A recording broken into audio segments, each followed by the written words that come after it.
بہت کم لوگ جانتے ہیں کہ گمشدہ بلوچوں کی بازیابی کا مطالبہ پورا نہ ہونے پر عمران خان کی حکومت چھوڑنے والے سردار اختر مینگل کے بڑے بھائی سردار اسد اللہ مینگل بھی 44 برس پہلے خفیہ ایجنسیوں کے ہاتھوں غائب کر دیے گئے تھے اور آج تک گھر واپس نہیں لوٹے۔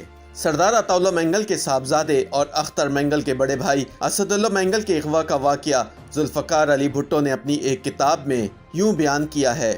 اسد اللہ مینگل کی کار بلخ شیر مزاری کے گھر سے تھوڑے فاصلے پر پائی گئی جو بری طرح تباہ ہو چکی تھی۔ جب کار کو کھولا گیا تو اگلی نشست پر خون کے دھبے تھے، لیکن اسد اللہ اور اس کا دوست دونوں ہی غائب تھے، وہ لاپتہ ہو چکے تھے۔ بھٹو نے اپنی کتاب افواہیں اور حقیقت میں یہ واقعہ بیان کیا ہے، جسے الطاف احمد قریشی نے مرتب کیا ہے۔ لاپتہ ہونے کے وقت اسد اللہ مینگل کی عمر صرف 19 برس تھی اور وہ کراچی میں نیشنل کالج میں زیر تعلیم تھے۔ اسد مینگل کو سیاسی بنیادوں پر بلوچستان کا پہلا جبری لاپتہ نوجوان قرار دیا جاتا ہے۔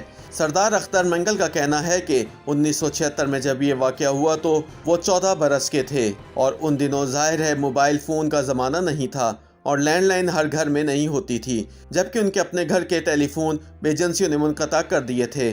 اختر کا بھائی اسد مینگل ٹیلی فون پر بات کرنے کے لیے محمد علی سوسائٹی میں بلخ شیر مزاری کے گھر پر جایا کرتا تھا۔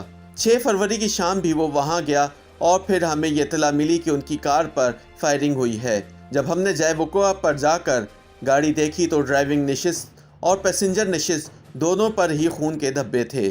واقعہ رات 8 بجے کے قریب پیش آیا تھا، اس سے پہلے اچانک اس علاقے کی بجلی چلی گئی تھی۔ اختر مینگل کے مطابق جس روز اسد مینگل کا واقعہ پیش آیا اس روز وزیر اعظم ذوالفقار علی بھٹو کراچی میں ہی تھے۔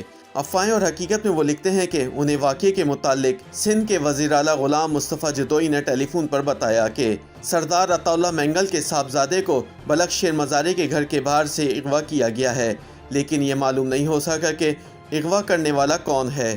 غلام مصطفیٰ جتوئی کے مطابق ایک عینی شاہد نے پولیس کو اطلاع دی تھی کہ اسد مینگل اپنے دوست کے ساتھ وقوع کی رات کو بلخ شیر مزاری کے گھر آئے تھے۔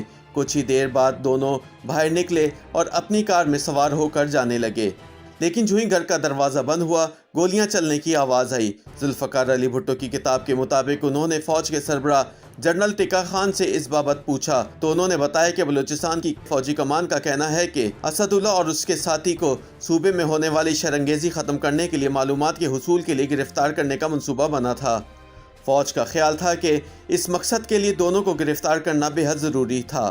جنرل ٹکا خان نے وزیر اعظم کو بتایا کہ فوج کو ان کے کراچی میں قیام کے بارے میں علم تھا۔ ٹکا خان نے کہا کہ ظاہری طور پر ویسا ہی ہوا جیسا منصوبہ تیار کیا گیا تھا، لیکن پھر کچھ غلط ہو گیا۔ فوج کا خیال تھا کہ جب اسد کی کار بلخ شیر مزاری کے گھر سے نکلے گی تو ذرا آگے جا کر اسے SSG کمانڈو کی ٹیم اپنی گاڑی اس کے آگے لا کر روک لے گی اور انہیں اپنی کار میں ڈال کر کوئٹہ پہنچا دیا جائے گا، جہاں ان سے پوچھ گچھ کی جائے گی۔ تاہم فوج یہ نہیں سوچ پائی کہ اسد اللہ اور ان کے ساتھی مسلح ہوں گے۔ جو ہی SSG کی گاڑی نے ان کی کار کو اوورٹیک کیا اور اسے روکنے کی کوشش کی، انہوں نے فائرنگ شروع کر دی۔ اس کے جواب میں SSG ٹیم نے بھی جوابی فائرنگ کی، جس کے نتیجے میں وہ شدید زخمی ہوئے اور زخموں کی تاب نہ لاتے ہوئے ان میں سے ایک موقع پر اور ایک ٹھٹا کی طرف جاتے ہوئے راستے میں جاں بحق ہو گیا۔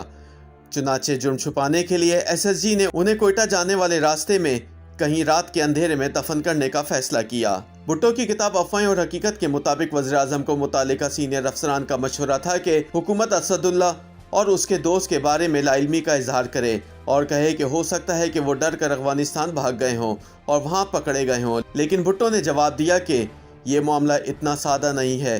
ان کی خالی کار مل چکی ہے جس میں خون کے دھبے ہیں، لوگ اندازہ لگا لیں گے کہ کیا ہوا تھا اور عوام کبھی اس بات پر یقین نہیں کریں گے کہ مقتولین خود افغانستان چلے گئے تھے یا انہیں زبردستی بھیجا گیا تھا۔ جس روز یہ واقعہ ہوا تو جنرل ضیاء الحق کے آرمی چیف بننے کا نوٹیفیکیشن بھی جاری ہو چکا تھا۔ راولپنڈی میں وزیر اعظم بھٹو سے فوج کے نامزد آرمی چیف جنرل ضیاء الحق نے ملاقات کی اور معاملہ دبانے کا مشورہ دیا اور کہا کہ اگر یہ واقعہ عام ہو گیا تو اس سے بلوچستان میں فوجی کارروائی کا عمل رک جائے گا۔ تاہم بھٹو نے واقعہ چھپانے کے لیے جھوٹ بولنے سے انکار کر دیا۔ سردار اختر مینگل بتاتے ہیں کہ ان کے والد عطا اللہ مینگل ان دنوں حیدرآباد سازش کیس میں قید اور جناح اسپتال کے شعبہ کارڈیالوجی میں زیر علاج تھے۔ ان کو اسد نے آگاہ کیا تھا کہ ان کا تعقب کیا جا رہا ہے اور والد نے انہیں اپنا خیال رکھنے کی ہدایت کی تھی۔ ان کے والد جیل میں تھے